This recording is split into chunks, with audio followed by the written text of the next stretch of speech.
welcome to Dev Classes. Dear students, good morning to everyone. तो बच्चों आज का दिन देखिए आपके लिए स्पेशल बनाने की कोशिश करते हैं, आपके लिए कुछ स्पेशल करते हैं। आज आप भी तैयार हो जाइए, आज फुल एनर्जी के साथ बेटा। आज का दिन थोड़ा और बेस्ट होना चाहिए। आपका लेक्चर आज आपको ज्यादा से ज्यादा इंटरेस्ट देगा। आप पूरे लेक्चर को देखना बेटा, इसमें कहीं ना कहीं आपको कुछ अलग मिलेगा। तो आपका लेक्चर जो है आज कॉम्प्लेक्स के ऊपर बेस्ड है, और कॉम्प्लेक्स नंबर आप जानते हैं आईआईटी का सबसे बेस्ट चैप्टर कहलाता है। और मैं उम्मीद करता हूं बेटा आज के चैप्टर में आपको 100% इंटरेस्ट बहुत ज्यादा आएगा। तो आज का लेक्चर बेटा बड़े इंटरेस्ट के साथ एक एक पॉइंट सुनना, क्योंकि किसी चीज को छोटा भी किया जा सकता है, थोड़ा सा कॉम्प्लिकेटेड चीजों को आसान बनाना होता है, तो प्रैक्टिकली चलना पड़ेगा आपको। तो कॉम्प्लेक्स नंबर देखे आपने सीखा था कल आपका लास्ट लेक्चर में, जो आपका पहले आपने इमेजिनरी नंबर के बारे में मालूम किया, रियल नंबर आप जानते थे, इमेजिनरी नंबर आपको पता चल चुका है। उसके बाद कॉम्प्लेक्स नंबर आता है। कॉम्प्लेक्स नंबर क्या होता है ये आप जानते हो बेटा, mixture of real and imaginary. Simple सी भाषा में mixture of real and imaginary is called complex number. Clear है बेटा? तो यहाँ पर कुछ purely complex real complex number होते हैं, कुछ प्योरली इमेजिनरी कॉम्प्लेक्स नंबर होते हैं। ये सब बातें आपको चैप्टर में देखने को मिलेगी। तो यहाँ पर आज जो चैप्टर है आपका, जो कॉम्प्लेक्स नंबर है, इसमें क्या क्या आर्टिकल हो सकते हैं। देखिए कॉम्प्लेक्स नंबर को बिल्कुल हमको प्रैक्टिकली कोऑर्डिनेट ज्योमेट्री के अकॉर्डिंग सीखना है, वही एक्चुअल कॉम्प्लेक्स नंबर होता है बेटा। कॉम्प्लेक्स नंबर कोई मैथमेटिक्स का एक ऐसा पार्ट नहीं है जिसको आपने कैलकुलेशन किया और हो गया, गलत है वो। कॉम्प्लेक्स नंबर तो बेटा रियल में कोऑर्डिनेट ज्योमेट्री है, और कोऑर्डिनेट ज्योमेट्री आप जानते हो वो बिना ग्राफ के ग्राफिकली होता है। जब जाकर के आपको समझ में आता है कोई भी कोऑर्डिनेट ज्योमेट्री होगी उसमें एक्स एक्सिस वाई एक्सिस की बात होती है, तो यहाँ रियल एक्सिस और इमेजिनरी एक्सिस की बात होती है। तो आप बेसिक कॉम्प्लेक्स नंबर के बारे में थोड़ा बहुत पढ़ चुके होंगे, इसलिए आप ध्यान देना बेटा। जब हमारा complex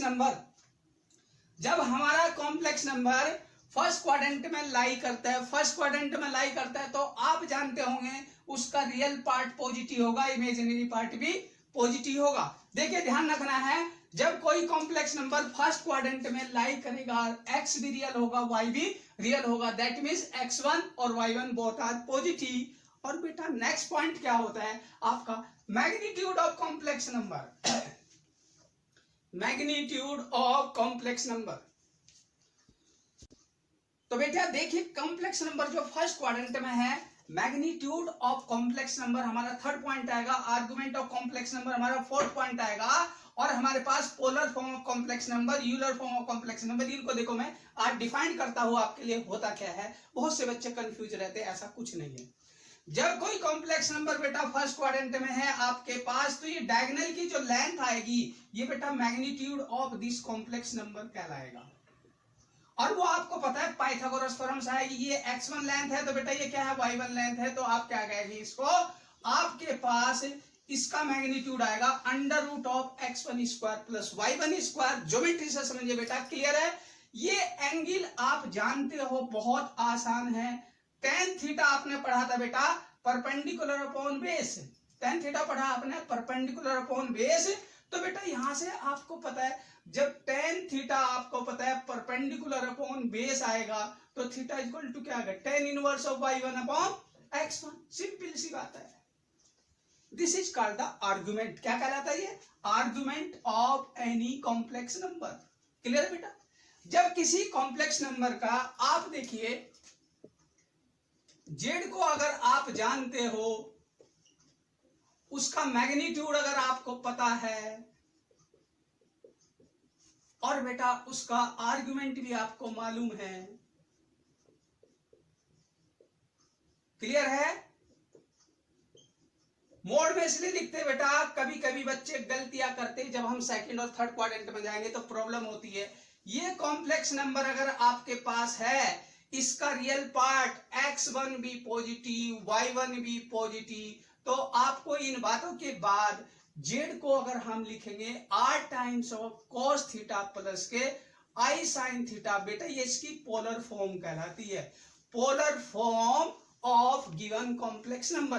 polar form of given complex number हुआ कैसे, आप जानते हैं यहां पर x1 अपॉन r, समझिए बेटा, ये x1 है x1 upon r equal to cos theta, x1 equal to क्या हो गया r कोस थीटा, और y1 upon r equal to sine theta, और y1 कितना हो गया बेटा r साइन थीटा। रटने की जरूरत नहीं बेटा, मेरे लेक्चर में कहीं कुछ नहीं रटना, आपको सब कुछ दिखाई देगा। x1 की जगह रख दिया r कोस थीटा, y1 की जगह रख दिया बेटा r साइन थीटा। तो आपके पास ये पोलर फॉर्म कहलाती है, और बेटा इसी को हम कंपटीशन में यूलर फॉर्म कहते हैं। ई r टाइम्स ऑफ e की power I theta, r times of e की पावर आई थीटा, जिसे यूलर फॉर्म कहते हैं बेटा। पोलर फॉर्म आपको एकेडमिक में भी मिल जाएगा, यूलर फॉर्म आपको नहीं मिलेगा, कंपटीशन में आपको यूलर फॉर्म का यूज बहुत करना पड़ेगा। तो याद रखना है, किसी कॉम्प्लेक्स नंबर की ये गिवन फॉर्म होती तो बेटा ये कार्टेशियन फॉर्म कहलाती। क्लियर है? ये क्या कहलाएगा आपका यूलर फॉर्म। इसके लिए मुझे मैग्नीट्यूड आर्गुमेंट चाहिए, बस किसी भी कॉम्प्लेक्स नंबर का मैग्नीट्यूड और आर्गुमेंट सबसे मेन पार्ट होता है बेटा। क्लियर है? तो आपने मैग्नीट्यूड इसका फाइंड किया, आर्गुमेंट इसका फाइंड किया, मुझे उम्मीद है किसी को कोई प्रॉब्लम नहीं है। और ये सब हाई स्कूल की ट्रिग्नोमेट्री जानते हैं, base upon hypotenuse, perpendicular upon hypotenuse, तो आप जानते हैं साइन थीटा कोस थीटा की फॉर्म होती है, उससे आपने इसको लिखा। तो polar form clear, Euler form clear, और एंगल कैसे, आप बहुत सिंपल सी बात है बेटा। क्लियर हो गया सभी को? सेकंड क्वाड्रेंट में चलते हैं आपके लिए। जब हम इसे बेटा सेकंड क्वाड्रेंट में लेके जाएंगे तो ये कॉम्प्लेक्स नंबर होगा क्या? सिंपल सी बात, x की वैल्यू निगेटिव होगी। x क्या होगा बेटा आपका? सेकंड क्वाड्रेंट में जब हमारे पास कॉम्प्लेक्स नंबर होगा तो बेटा सेकंड की बात कर लेते हैं हम। z हमारे पास x2 प्लस i/y2 है, x2 निगेटिव होगा। x2 को क्या कहते हैं बेटा यहाँ, रियल या इमेजिनरी? क्लियर है, कोई बात नहीं। y2 इमेजिनरी वैल्यू, i को छोड़ के लिखा जाता है बेटा। अगर मेरे पास ये बात की जाए तो इसका मैग्नीट्यूड आ जाएगा आपके पास मॉड ऑफ z, उसे कहेंगे बेटा r under root of x2 का स्क्वायर प्लस पाइथागोरस थ्योरम है। रटने की जरूरत नहीं बेटा, ये y2 है, ये x2 है, और आप इसको लेकिन माइनस से मल्टीप्लाई करके लिखेंगे, वो अलग से आप ज्योमेट्री में जब देखेंगे तो समझ में आ जाएगा। तो ये आपके पास इसका मैग्नीट्यूड आ गया बेटा। क्लियर है? मैग्नीट्यूड आपको क्लियर हो गया। तो argument of z theta cube 180 minus alpha. देखिए बेटा, राइट एंगल ट्राइंगल था आपका, ये एंगल अल्फा है, ये y2 है, ये x2 है बेटा। मेरे को एंगल चाहिए था यहां से, और वो क्या बनेगा 180 माइनस के अल्फा, 180 माइनस के अल्फा, जिसे मैं क्या बोलूंगा यहाँ tan alpha equal to y2 upon mode में लिखते हैं, चूंकि ये वैल्यू निगेटिव में होती है बेटा, इसलिए आपको ध्यान रखना है। तो ये कहलाएगा पाई माइनस के tan inverse of y2 upon x2 का मोड। क्लियर है बेटा? अगर आप ऐसे याद करते हो, फिफ्थ पॉइंट क्या होगा हमारा, पोलर फॉर्म। सिंपल सी बात, वो तो सबके लिए लिखना, थीटा और आर की वैल्यू रखना है। सिक्स पॉइंट हमारा क्या होगा, यूलर फॉर्म, थीटा और आर को रखना है। यही दो पॉइंट आपको फाइंड करनी, ये गिवन होते हैं आपको। क्लियर है बेटा? बहुत सिंपल सी बात है। किसी कॉम्प्लेक्स नंबर का x और y आपको पता है, x y की वैल्यू अगर आपको मालूम है, दिस वन कहलाएगा। ये हमारे पास सेकंड क्वाड्रेंट में कॉम्प्लेक्स नंबर है। जब थर्ड क्वाड्रेंट में ये जाएगा तो आपको सिंपल सी बात है, x और y बोथ आर निगेटिव मिलेंगे कि नहीं बेटा? तो ये वाला एंगल जो आएगा, ऐसा समथिंग बीटा जूम कीजिए, आप यहां से एंगल देखिए बेटा। सिंपल सी बात, जो मेरे पास थीटा आर जो कहलाएगा वो माइनस का 180 प्लस के बीटा कहलाएगा, माइनस का 180 प्लस के बीटा। तो सिंपल सी बात है, आप इसे tan इनवर्स ऑफ मोड में y3 अपॉन x3 लिख दीजिए। कोई टेंशन की बात नहीं बेटा। थर्ड जो आपके पास कॉम्प्लेक्स नंबर जब थर्ड क्वाड्रेंट में जाएगा तो उसमें आपको ये पार्ट आप नेगेटिव लेंगे, ये वाला नेगेटिव साइड है तो, लेकिन लेंथ तो बेटा पॉजिटिव होती है ना, तो उसे मोड में लिखा जाता है। क्या लिखा जाता है? मोड बना करके। तो एंगल सिंपल सी समझ में आ गया होगा। अगर आप इधर से जाएंगे एंगल को लेकर के तो ये बन जाएगा बेटा थीटा, और 180 से बड़ा हो जाएगा। लिखते हैं लोग, लेकिन ऐसा जरूरी नहीं होता बेटा। नीचे वाला आंसर सबसे बढ़िया है, क्योंकि हमें मिनिमम डिस्टेंस, जिसमें मिनिमम डिस्प्लेसमेंट या डिस्टेंस की बात करें, एंगुलर डिस्प्लेसमेंट कहलाता है बेटा। ये अगर ये ज्यादा है तो ये एक्यूरेट नहीं है। Minimum displacement from the real axis कहलाएगा, पॉजिटिव रियल एक्सिस, वो आपका एक्यूरेट या मोस्ट इंपोर्टेंट पार्ट होता है। इसलिए आपको ध्यान रखना, ये सेकेंडरी में चला जाता है, आपको थर्ड क्वाड्रेंट में ध्यान देना। क्लियर है? फोर्थ क्वाड्रेंट में बहुत सिंपल सी बात है, आपको इधर से एंगल अज्यूम करेंगे तो ये बेटा नेगेटिव आ जाएगा, तो इसे बोलेंगे minus of tan inverse of y/y4 upon x4। तो सिंपल सी बात है, आपको एंगल नेगेटिव मिलेगा, मैग्नीट्यूड वहां पर पॉजिटिव होगा। मैग्नीट्यूड हमेशा पॉजिटिव होते, वो under root of x square plus y square से ही आएगा। तो आपको पता है, ये आपने फोर्थ क्वाड्रेंट इस कोऑर्डिनेट ज्योमेट्री में देखे, इन्हें फटाफट नोट कीजिए, फिर मैं इसमें कुछ नया ऐड करता हूं बेटा। देखिए बेटा, नेक्स्ट फिफ्थ पार्ट इसमें समझिए। If z is equal to x plus 0y, sorry, that means इसे कहा जाता है प्योरली रियल कॉम्प्लेक्स नंबर।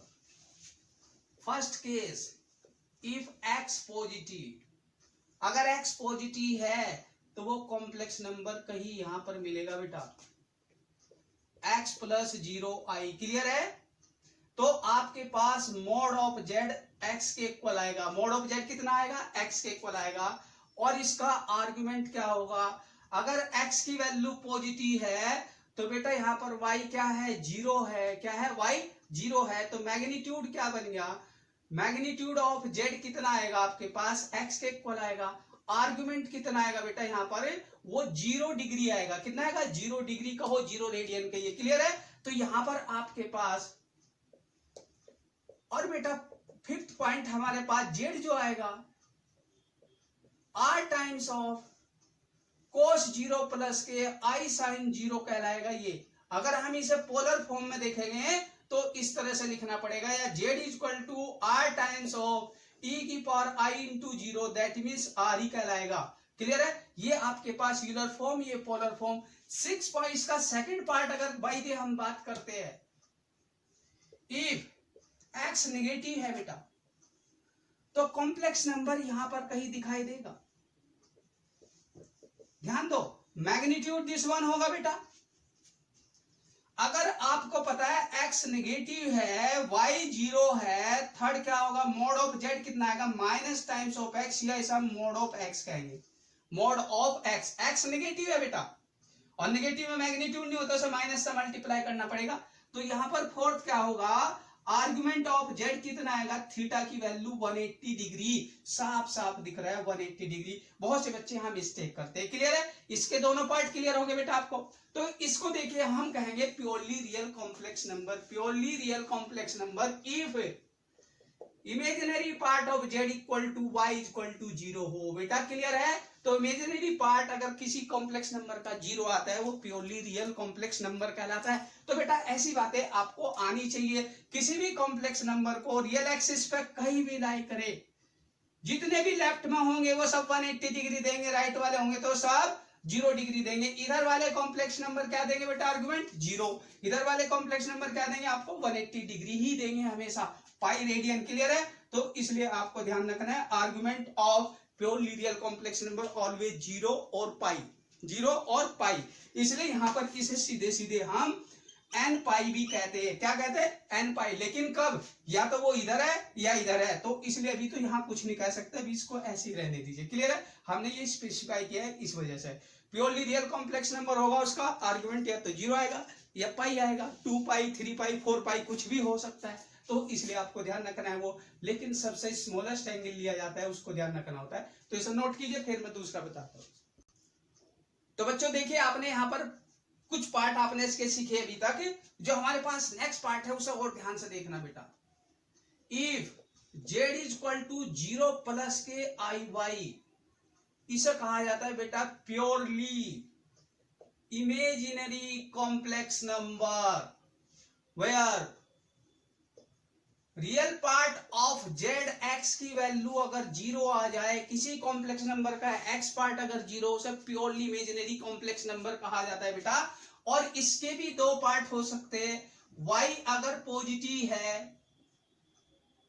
तो वो कॉम्प्लेक्स नंबर आपको साफ साफ ऊपर की तरफ कहीं दिखाई देगा। तो बेटा ये 0 प्लस के आई वाई है, इसका रियल पार्ट क्या हो गया 0, इमेजिनरी पार्ट क्या होगा अगर पॉजिटिव है। और बेटा मैग्नीट्यूड ऑफ जेड क्या आएगा, y के इक्वल आएगा। मोड जेड कितना होगा, y के इक्वल। एंगल थीटा आएगा 90 डिग्री, जिसे हम आर्गुमेंट कहेंगे। आर्गुमेंट ऑफ जेड थीटा क्या होगा बेटा π/2। फिफ्थ पार्ट अगर हम लिखे इसको कॉम्प्लेक्स नंबर को, z equal to r times of e की पावर i π/2 भी कह सकते हैं, या r की वैल्यू y लिखेंगे हम, y e की पावर i π/2 भी कहा जाएगा। ये पोलर यूलर फॉर्म लिख दिया बेटा मैंने पहले, लेकिन आप 6.5 पॉइंट आपका क्या होता है, यूलर फॉर्म कहलाता है, r times of cos 90 plus के i sin 90। क्लियर है? तो आप इसे पोलर फॉर्म कहेंगे। r की जगह क्या रखेंगे y, और y क्या है आपको गिवन होगा। तो बेटा आपके पास इस तरह से कॉम्प्लेक्स नंबर है। अगर ये नीचे की तरफ होता, कोई कॉम्प्लेक्स नंबर यहां होता, तो बेटा इसका जो मैग्नीट्यूड आता, x तो 0 है, y निगेटिव है, मोड जेड माइनस वाई, या हम मोड ऑफ y कहेंगे, ध्यान देना, माइनस वाई या मोड ऑफ y। आर्ग्यूमेंट इसका बेटा -90 कहलाएगा, -90। क्लियर है? तो बेटा फिफ्थ पार्ट आपका z इक्वल टू क्या होगा, -y into cos of -90 plus के i साइन ऑफ -90। वो तो आप समझ ही रहे हो उसको। तो बेटा इसका मैग्नीट्यूड जो है आपके पास, r जो है आपके पास -y है,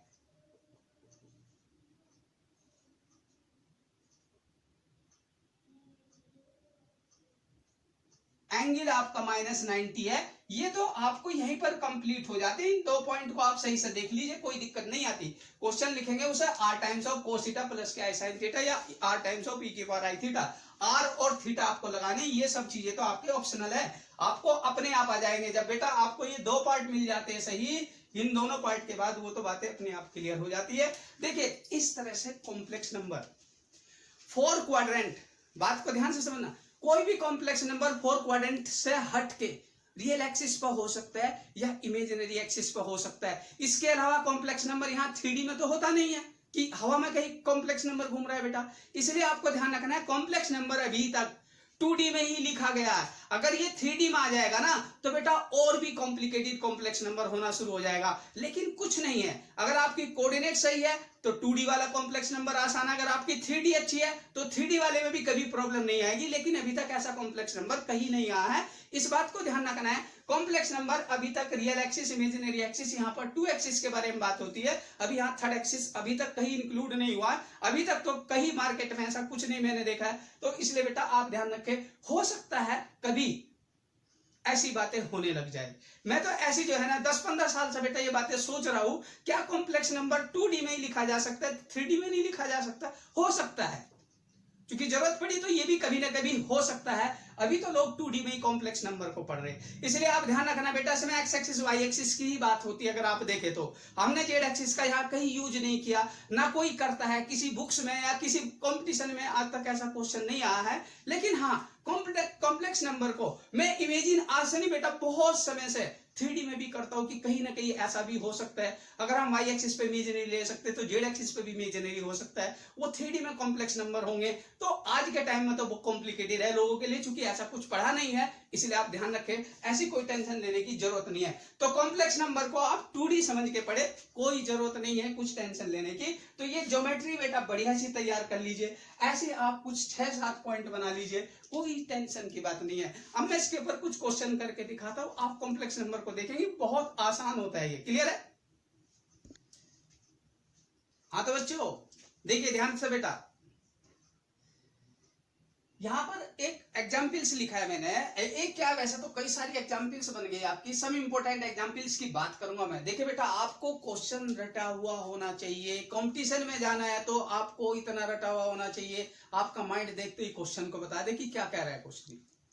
बहुत सारी चीजें है, बहुत आसान है, रटने वाली बात नहीं कहते बेटा, इसे रटना नहीं कहते, ये तो मेमोराइज है बिल्कुल। जैसे आपको प्रैक्टिकली क्लियर कोई बात होगी तो वो समझ में आ जाती है, समझ में आने के बाद कोई चीज बार बार नहीं पढ़नी पड़ती, इसलिए आपको उसको समझना है वो है क्या चीज। देखिए, जैसे मेरे पास कॉम्प्लेक्स नंबर है z=1 + √3i, या मैंने उसी को लिख दिया -1 + √3i, थर्ड मैंने लिख दिया -1 - √3i, फोर्थ मैंने लिखा 1 - √3i, फिफ्थ मैंने लिख दिया 1, सिक्स मैंने लिख दिया -1, 7 लिख दिया √3i, 8 लिख दिया -√3i, z8 लिख दिया मैंने 0 + 0i। बहुत सारे पार्ट मैंने एक ही टाइप के बना दिए। यहां पर क्या है, जैसे कोई क्वेश्चन, यहां ज्योमेट्रिकली समझिए बेटा, अगर ये मेरी रियल एक्सिस है और ये इमेजिनरी एक्सिस है, ये ओरिजिन है, x की वैल्यू अगर 1 है बेटा, y की वैल्यू कितना है √3, √3 कहां होगा, उससे ज्यादा वैल्यू होती है। ये 1 है तो बेटा √3 उससे कुछ बड़ी वैल्यू होगी, मैं बड़ी फिगर बना के दिखा रहा हूं इसलिए बेटा आपको, सिंपल सी बात है। x अगर 1 है, y √3 है, आपको पता है ये वैल्यू 1.7318 होती है, तो बेहतर है ये इससे ज्यादा होगी, और जब ये इससे ज्यादा वैल्यू है तो एंगल तो सिंपल सी बात है बेटा, आपको दिखाई दे रहा होगा, 30 नहीं आएगा, 45 भी नहीं आएगा, ये एंगल 60 आता है। डायरेक्ट रट लीजिए, आपको पता है परपेंडिकुलर अपॉन बेस निकालेंगे तो क्या आएगा बेटा 60, पाइथागोरस थ्योरम लगाओगे तो मैग्नीट्यूड क्या आ गया 2, सिंपल सी बात है। तो इसका मैग्नीट्यूड कितना हो गया बेटा 2, थीटा कितना हो गया π/3, क्लियर है। इसी तरह से अगर x की वैल्यू माइनस हो जाती है, x -1 इधर होगा बेटा, और y की वैल्यू प्लस का √3 कहां होगा ऊपर की तरफ, तो ये कॉम्प्लेक्स नंबर यहां दिखाई देगा, और जब कॉम्प्लेक्स नंबर यहां दिखाई देगा, इसका मैग्नीट्यूड पर तो कोई चेंज हुआ नहीं, क्लियर है बेटा, मैग्नीट्यूड पर कोई फर्क नहीं पड़ा, तो आपको पता है इसका मैग्नीट्यूड सेम आएगा, लेकिन 60 डिग्री अब इधर बन जाएगा।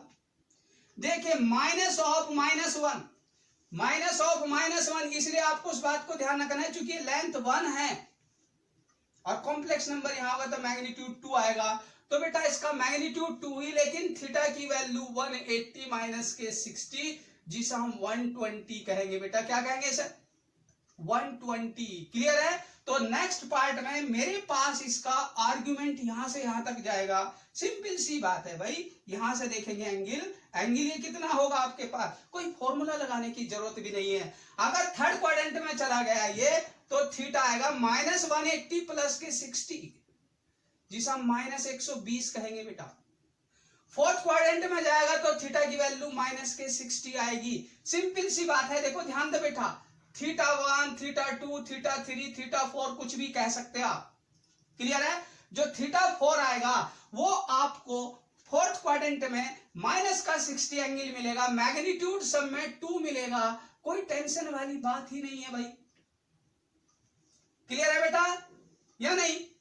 अगर मैं इसका थीटा की बात करूं, इसका θ50 आएगा, क्योंकि ये रियल एक्सिस पे है बेटा, यहां पर लाई करेगा, कॉम्प्लेक्स नंबर कहां लाई करेगा, जब कॉम्प्लेक्स नंबर 1 + के 0i की बात करेंगे वो यहां होगा, मैग्नीट्यूड इसका 1 होगा, मैग्नीट्यूड क्या होगा इसका 1, और इसका भी मैग्नीट्यूड 1 ही आएगा, ये इधर होगा, लेंथ तो बेटा 1 ही है, ध्यान देना, 6 वाले का मैग्नीट्यूड भी 1 है, लेकिन मेरे पास जो इसका आर्गुमेंट आएगा वो 180 आएगा बेटा, 6 वाले का आर्गुमेंट कितना आएगा 180, मैग्नीट्यूड कितना होगा बेटा 1।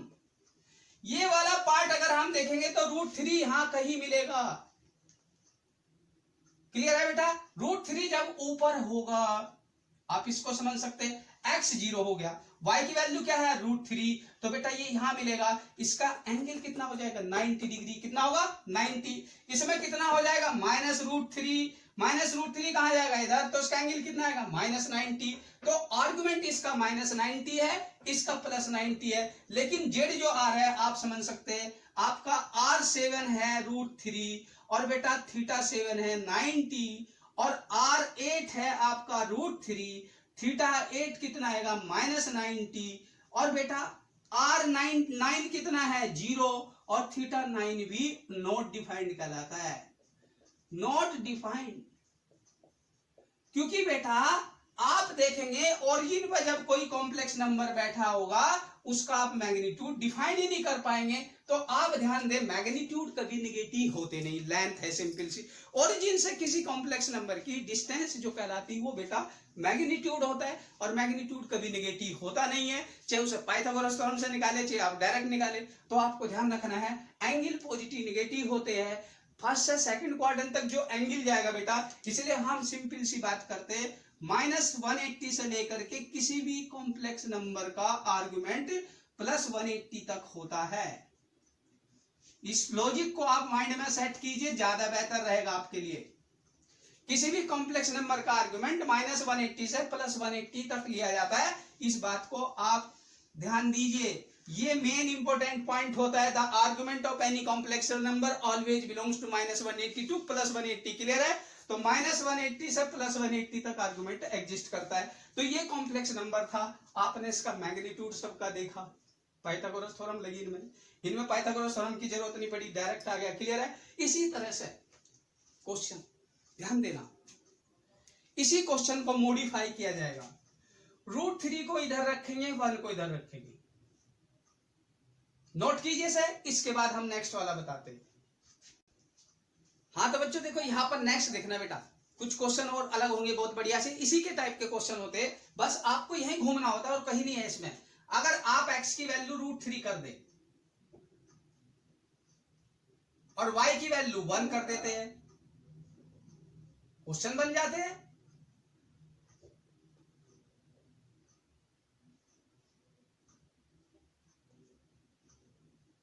क्लियर है? तो √3 + i -√3 + i -√3 - i √3 - i, इसी तरह से आप इसे चलो √3 कह दीजिए, इसको -√3 कह दीजिए, ये वाला नंबर i हो जाएगा तो ये -i हो जाएगा। अगर आप उसको अलग अलग टुकड़ों में भी तोड़ते हैं तो आपको पता होगा बेटा, यहां पर देखिए ध्यान से देखना, बहुत सिंपल सी बात है। ज्योमेट्रिकली बात करेंगे अभी, ये मैग्नीट्यूड 2 ही देगा। यहां पर मैग्नीट्यूड कितना आ जाएगा बेटा √3, यहां कितना होगा √3, यहां कितना होगा 1, यहां कितना होगा 1, यहां कितना होगा 0। लेकिन एंगल की बात करेंगे अभी। देखिए बेटा, जब कोई कॉम्प्लेक्स नंबर, सिंपल सा एक ही ज्योमेट्री से सब कुछ पता चल जाएगा। अगर मैं बात करता हूं x की वैल्यू √3, y की वैल्यू 1,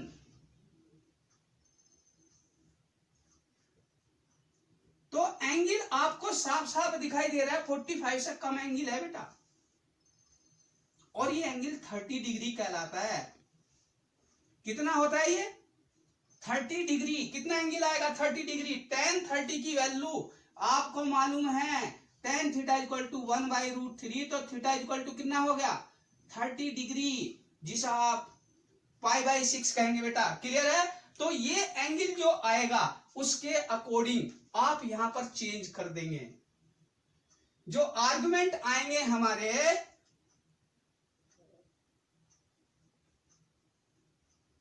क्लियर है बेटा? इसलिए आपको क्या ध्यान देना है,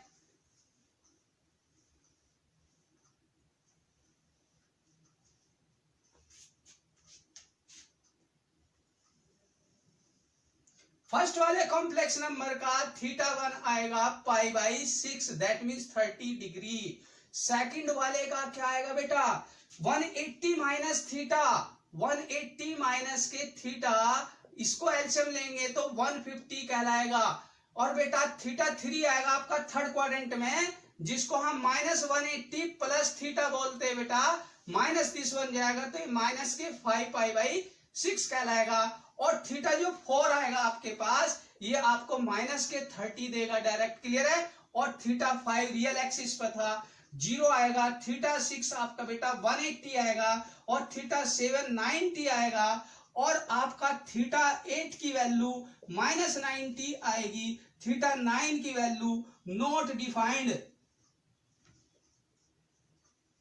क्यों? कॉम्प्लेक्स नंबर अलग अलग क्वाड्रेंट में जाएंगे, वो एंगल अल्फा या बीटा जो भी आएगा उससे ध्यान रखना, आपको ये फॉर्मूले रटने नहीं है, ज्योमेट्रिकली देखना। जब सेकंड क्वाड्रेंट में कोई कॉम्प्लेक्स नंबर होगा, यार सिंपल सी बात है, ये अगर अल्फा है तो पाई माइनस के अल्फा हो गया, क्लियर है? तो इसलिए आपको थर्ड क्वाड्रेंट में जाएंगे तो -180 प्लस अल्फा कर दो। तो उस तरह से आपको मैग्नीट्यूड चेक करने, मैग्नीट्यूड क्या है इसका 2 आएगा इन सब का। तो आपको ध्यान रखना है कॉम्प्लेक्स नंबर इस तरह से, कोई दिक्कत नहीं है। तो ये रियल कॉम्प्लेक्स नंबर है प्योरली, ये दोनों इमेजिनरी कॉम्प्लेक्स नंबर कहलाएंगे। इस तरह से दोनों पार्ट आपने देखे हैं। हर तरह से कॉम्प्लेक्स नंबर अलग अलग क्वाड्रेंट में कहीं ना कहीं जाएगा, वही आपको सीखना है। तो जब कॉम्प्लेक्स नंबर इस तरह से होगा, इन बातों को ध्यान देना है बेटा। क्लियर हो गया कि नहीं? आपको समझ में आया? बिल्कुल क्लियर है। इसे नोट कीजिए, फिर मैं एक नई कैटेगरी और जनरेट करता हूं, उसके लिए ध्यान देना बेटा। नई कैटेगरी फिर इसमें जनरेट क्या करते हैं, एक्स और वाई 1 1 या 2 2 3 3 जो भी है सेम, एक्स और वाई दोनों सेम नंबर लेंगे। आप इसे फटाफट नोट कीजिए, बस कुछ नहीं करना। उसमें π/4 चेंज होगा। x इक्वल टू अगर y आ गया, लेंथ और विड्थ सेम होगी तो वो 45 डिग्री पे जाएगा। कहां जाएगा बेटा? 45 डिग्री पे। x इक्वल टू अगर y है तो वो आपको 45 डिग्री पे ले जाएगा। कुछ नहीं करना आपको उसमें, इसलिए वहां पर 1 प्लस आई -1 प्लस आई -1 माइनस आई 1 माइनस आई। तो बच्चों नेक्स्ट वाला आर्टिकल बताता हूं, उसमें जो x और y अगर सेम हो जाते हैं, जैसे 1 1 ले लेते हैं दोनों को,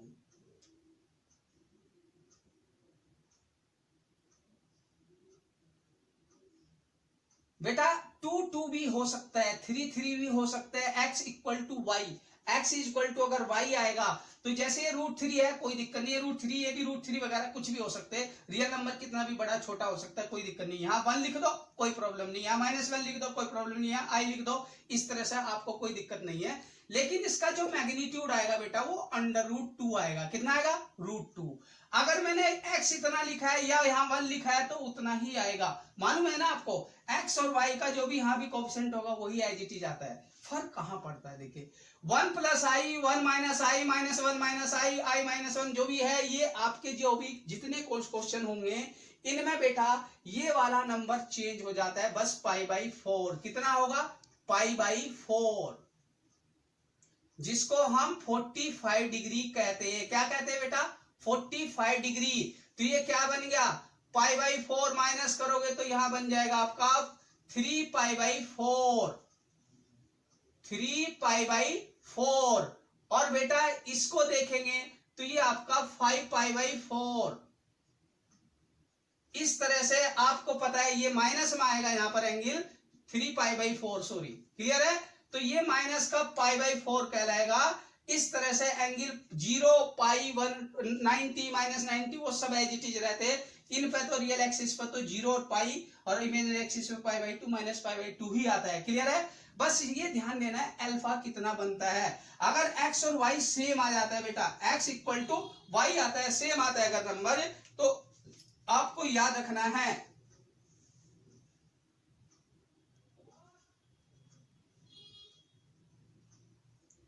1 1 हो 2 2 हो कोई दिक्कत नहीं। √2 इसका मैग्नीट्यूड कहलाएगा बेटा, ये एंगल बन जाएगा π/4। π/4 एंगल बनेगा तो 180 माइनस π/4। ये इस तरह से आपके देखो सही मायने में कुल मिलाकर के 15-16 क्वेश्चन होते, 15-16 क्वेश्चन बना दीजिए। 16 क्वेश्चन कहता हूं ऐसे में 6। हाँ तो बच्चों देखो इसमें थोड़ा सा आपको आगे बढ़ना है बेटा। इसमें x और y की वैल्यू यहाँ पर सेम थी, x और y की वैल्यू यहाँ क्या थी? सेम।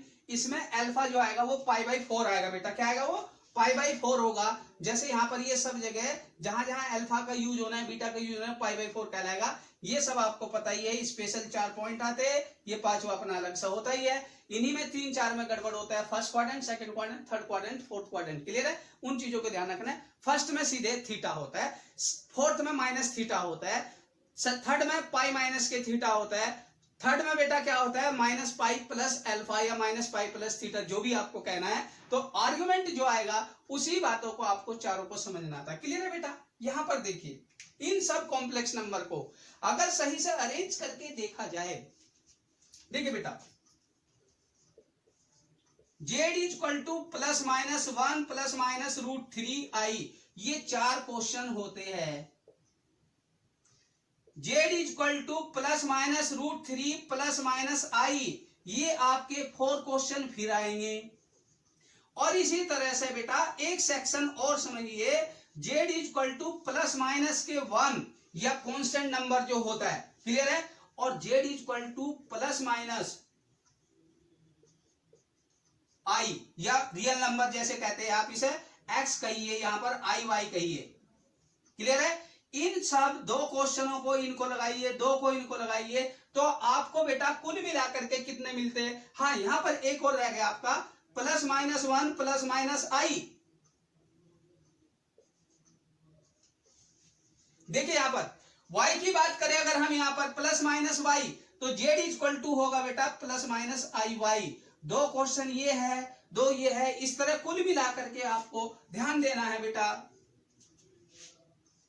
ये कुल मिलाकर के आपके पास कितने हो गए, देखिए 10 और कितने हो गए बेटा आपके पास 14 क्वेश्चन लगभग होते हैं। 15 क्वेश्चन 16 क्वेश्चन जितने भी आप बनाना चाहे, 14-15 क्वेश्चन है जो आपको परेशान करते हैं। +-1 +-i +-√3 +-i +-1 +-√3i, ये वाले 60 डिग्री वाले होते हैं। सिंपल सी बात रट लीजिए, इस वाले में 60 डिग्री का यूज होगा, इस वाले में बेटा 30 डिग्री का यूज होगा, इस वाले में 45 डिग्री का यूज होगा।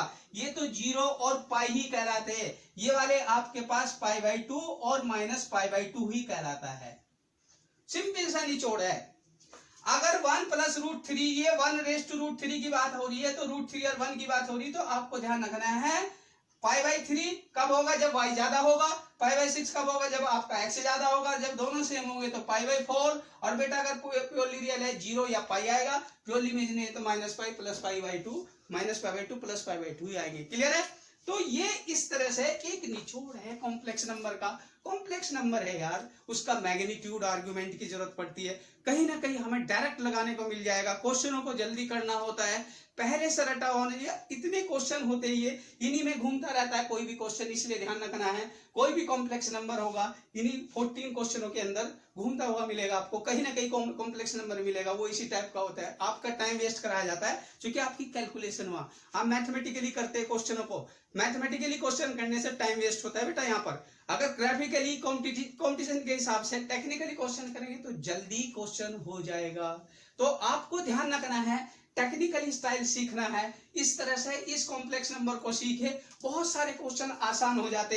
देखिए मैं एक छोटी सी एग्जांपल यही बता देता हूं आपको। जैसे किसी ने कहा z 1 +i अपॉन 1 - i। अब बेटा इसमें ऊपर वाले का मैग्नीट्यूड √2 है, नीचे वाले का मैग्नीट्यूड आएगा कितना, वो भी √2 ही है। देखिए ये कैंसिल, ऊपर गया e की पावर i π/2 आ गया। और इसे मैं बोलूंगा 1 cos 90 प्लस के i sin 90। cos 90 की वैल्यू क्या होती है 0, sin 90 की वैल्यू क्या होती है 1, तो आंसर i आ गया। इसको हम डायरेक्ट i कहते हैं। क्या कहते हैं इसको, डायरेक्ट i कहेंगे बेटा। ये क्या है, i की वैल्यू है। आप अगर कभी भी ध्यान देंगे इसे डायरेक्ट i कहूंगा मैं। z is equal to 1 + i upon 1 - i is equal to i। अगर आपको 1 - i अपॉन 1 + i कहता है तो 1/i एज्यूम कर लीजिए, माइनस से मल्टीप्लाई डिवाइड कीजिए, इसे -i कहते हैं। दोनों के आंसर रटे हुए होते हैं। कॉम्पिटिशन में लोग जल्दी कर लेते हैं, एकेडमिक वाले बच्चे टाइम वेस्ट करते हैं, उनकी कैलकुलेशन अलग होती है। तो आप इस चैप्टर को समझिए, बहुत इंटरेस्ट आएगा बेटा। मैं आपसे दावा करता हूं ये चैप्टर आपको बहुत इंटरेस्ट क्रिएट करेगा। आप इस चैप्टर को बड़े मन से बहुत ध्यान से पढ़िए। इन चैप्टरों को सीखने के लिए थोड़ा सा ओपन माइंडेड रहिए।